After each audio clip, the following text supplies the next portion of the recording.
Düşme! Düşme!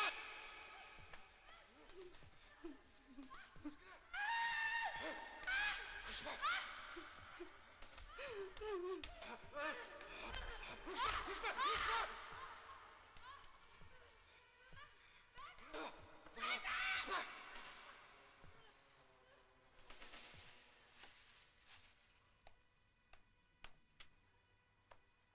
Derbaz bu kurban. Derbaz bu. Hadi abla, geldiler. Gördüm Şivan. Para yetmiş midir? Yetmiştir. Doktor durumunu zaman gösterecek dedi. De hadi. Ne kadar da dur. Az çava çıpkın. Rüyamın tüne. Verdi az ömrüm. Mınmadın. Hengede kurban. Günede tüne. Dubi geçi çava he.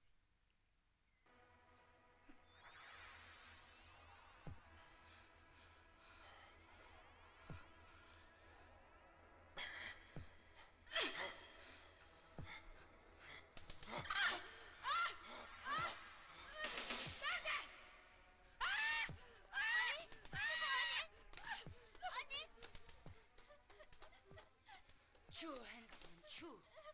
Vakızi kaçan röye. Singa diye hadi hazi. Derfinam. Kabus teva bu sine.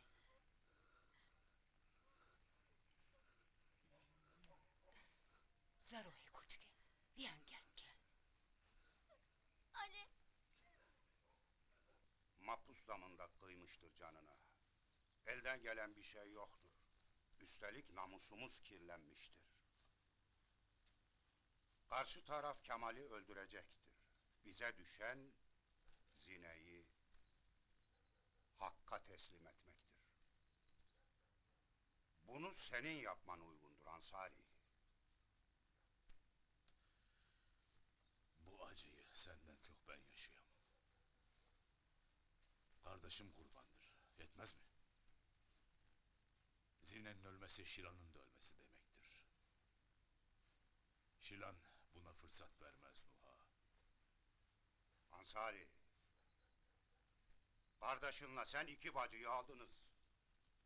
Sen kardeşini verdin Hakk'a. Şilan da bacısını vermeye razı olmalı. Başka mümkünü yoktur.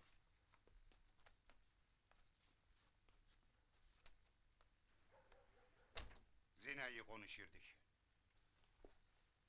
Caşlar pisliklerini kendileri temizleyecek.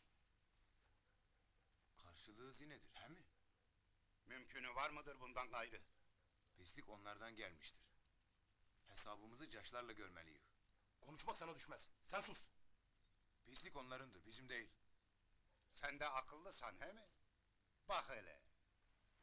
Hadi gidin. Vurun, öldürün. Kaçını öldüreceksiniz ha? Neyle? Hangi silahla? Suseysin Barzan. Katıroğlu'nu öldürmeye kalktınız, mapusu boyladınız. Verdiğin akıl yokluğunda çürüttü bizi. Ansari sağa uydu, koruculuğu kabul etmedi ve tekrar köye döndü. Hem de yakılıp yıkılmış köye. Silaha karşı değnekle gittik, parçalandık, bölündük. Şimdi de namusumuzdan olduk. İşte şimdi burada durasın Nuha. Boyun eğen, bizi bu duruma düşüren sensin. Yüzünüzden yaylalarımıza adam gibi çıkamaz olduk. Köylerimiz boşaltıldı. Kapımızda hayvan kalmadı. Evlerimiz yakıldı. Sizin hiçbir suçunuz yok. Size kalsaydı hiçbirimiz yaşamıydık. Sen buna yaşamak mı değilsin Nuha? Mapusta olmasaydık belki biz de ölmüştük. Koca aşirette genç olarak aha üçümüz kalmışık. Yerinden yurdundan sürüleceksin. Ya kışlada ya dağda mapusta öleceksin. Sonra da namusundan olacaksın. Buna da yaşamak değilsen ha? Yeter! Kemal şerefsizini kendileri öldürecek. Zine suçsuzdur, zine günahsızdır. Zine gözlerini kaybetmiştir. Ama yazgı budur. Bacınız yaşadıkça boynumuz eğiktir. Bu leke üzerimizden gitmeyecektir. Caşların sonunu getirsek bile bu böyledir. Başka yolu yoktur. Zine ölmeyecek. Buna gücün yetmeyecek. Seni tanımıyor ha. Senin sözünün geçerliliği yoktur. Bunu böyle bilesen. Kes!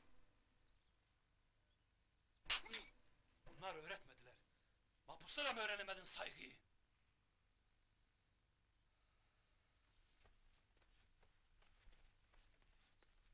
Nuha, Şıvan'ınki saygıda kusurdur mevkine karşı.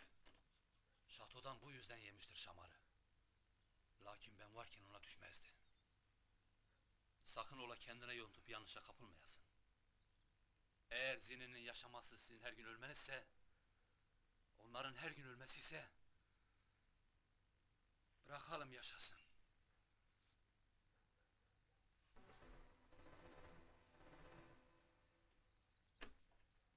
Zine ölecektir. Töre budur. Lüzumunu yerine getiresiz. Bir düşünek hele. Ansari, düşünme payı yoktur. Zine ölmezse çok kan akacaktır. Vebali senindir.